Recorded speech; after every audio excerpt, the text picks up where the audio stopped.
দেশের বিভিন্ন স্থানে আসন্ন ইউনিয়ন পরিষদ নির্বাচন কেন্দ্র করে সহিংসতায় আহত হয়েছে অন্তত অর্ধশত। ভোলার বোরহানউদ্দিনের নির্বাচনী প্রচারণার সময় দুই মেম্বার প্রার্থীর সমর্থকদের মধ্যে সংঘর্ষে উভয় পক্ষের মহিলা সহ অন্তত ২০ জন আহত হয়েছে।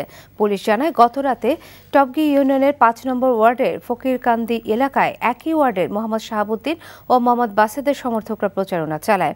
এই সময় উভয় পক্ষ মুখোমুখি হলে দেশীয় অস্ত্র ও লাঠিসোঁটা নিয়ে একে অপরের উপর হামলা চালায়। এতে আহত হয় অন্তত ২০ জন।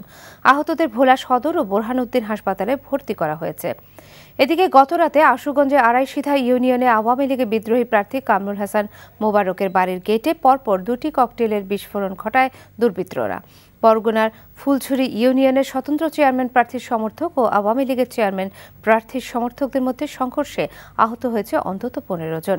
এছাড়া ঝালকাঠির নলছিটির মোল্লাহাট ইউনিয়নে বিএনপি চেয়ারম্যান প্রার্থীর ৪ কর্মীকে হাতুড়ি দিয়ে আহত করেছে আওয়ামী লীগ প্রার্থীর সমর্থকরা।